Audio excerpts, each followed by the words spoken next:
प्रिय विद्यार्थियों, हमने इससे पहले बंध लंबाई, बंध ऊर्जा और बंध कोण के बारे में बात की थी।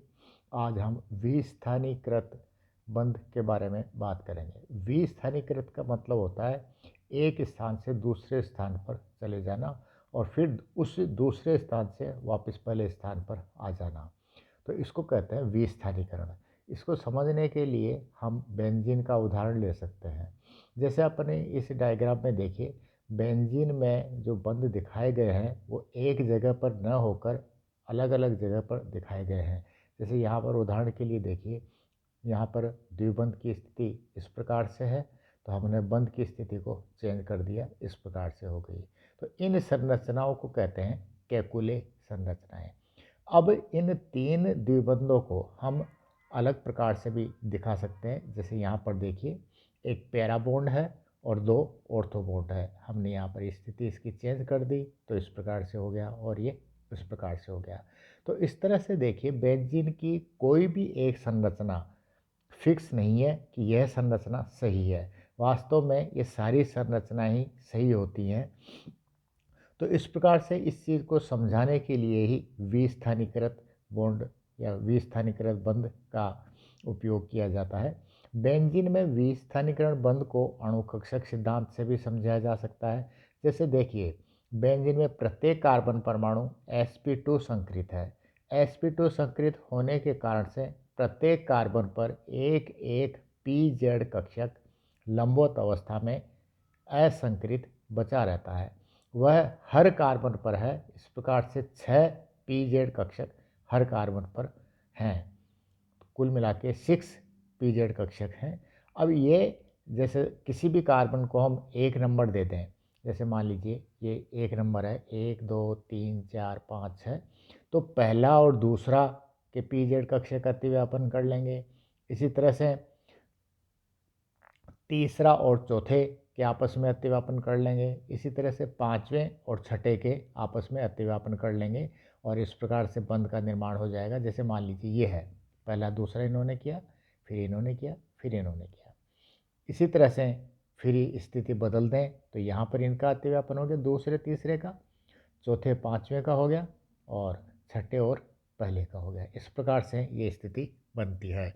इसी तरह से यहाँ पर डीबार संरचनाओं में होता है। तो इस तरह से ये सारे आपस में अतिव्यापन कर लेते हैं। इसको कहते हैं द्विकेंद्रीय संरचना। अब यदि जैसा कि अपने को पता है कि सारे पीजेड कक्षक अक्ष के लंबवत हैं और एक ही प्रकार के हैं, तो यह भी संभव है कि सारे पीजेड कक्षक आपस में अतिव्यापन कर लें और अतिव्यापन करके एक षटकोणीय संरचना का निर्माण कर दें।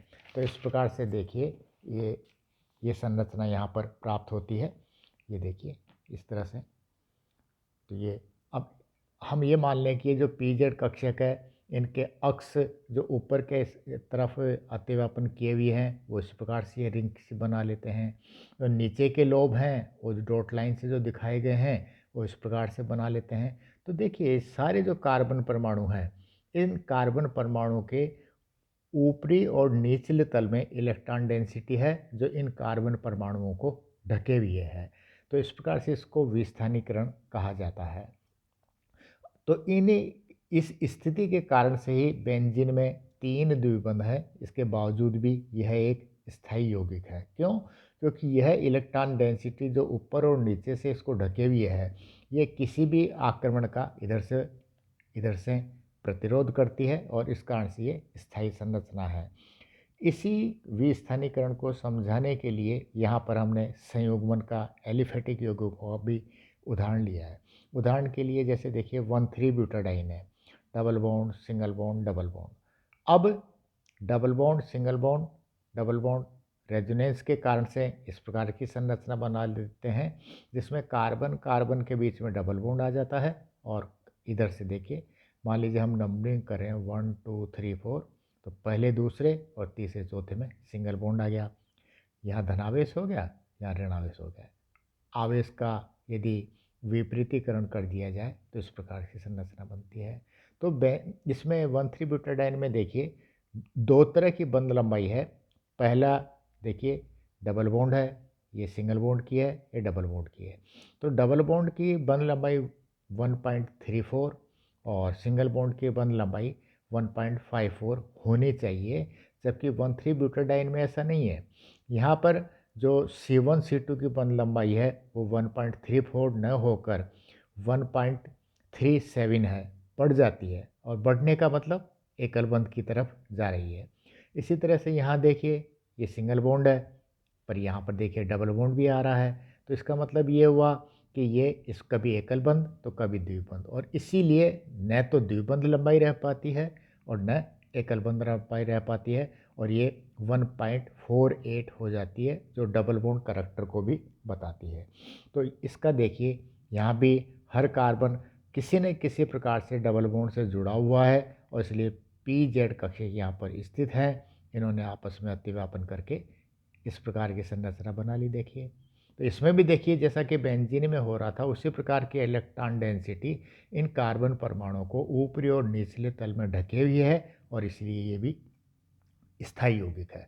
अब ज़रूरी नहीं है कि डबल बॉन्ड ही हो, ऐसा भी हो सकता है कि डबल बॉन्ड के संयुग्मन में लोन पेयर इलेक्ट्रॉन हो, तो वो इस प्रकार की संरचना बना लेते हैं। जैसे देखिए वाइनिल क्लोराइड में ये डबल बॉन्ड और लोन पेयर इलेक्ट्रॉन आपस में कॉन्जुगेशन में है, तो डबल बॉन्ड चला जाता है एकल बंध की तरफ, और ये लोन पेयर चला जाता है डबल बॉन्ड की तरफ। तो इस तरह से देखिए इस पर नेगेटिव चार्ज आ गया और यहाँ पर पॉजिटिव चार्ज आ गया, डबल बॉन्ड हो गया। तो देखिए कभी यहाँ पर डबल बॉन्ड है तो कभी यहाँ पर डबल बॉन्ड है, और इसलिए बंध लंबाई का मान न तो यहाँ डबल बॉन्ड वाला रहेगा न सिंगल बॉन्ड वाला रहेगा। ये दोनों के जो योग है उससे थोड़ा सा परिवर्तित हो जाएगा। वो यहाँ देखिए कार्बन क्लोरीन जितनी बंध लंबाई है एकल बंध की और द्विबंध की, उनके दोनों का लगभग माध्य से थोड़ा सा इधर उधर बढ़ जाता है। इसी तरह से यहाँ देखिए इस कार्बन आयन को ये नेगेटिव चार्ज इधर आ गया तो डबल बॉन्ड इधर चला गया, यहाँ पर भी देखिए ऐसा हो गया। तो ये भी विस्थानीकरण ही है, यानी इलेक्ट्रॉन यहाँ से ट्रांसफ़र होकर आपस में अलग अलग स्थानों पर जा रहे हैं। इसी प्रकार से देखिए यहाँ कार्बोनियम आयन को दिखा है, यहाँ फ्री रेडिकल को दिखा है, यहाँ कार्बन आयन को दिखा है। तो इस प्रकार से ये इसको विस्थानीकरण को समझाया जा सकता है। ओके।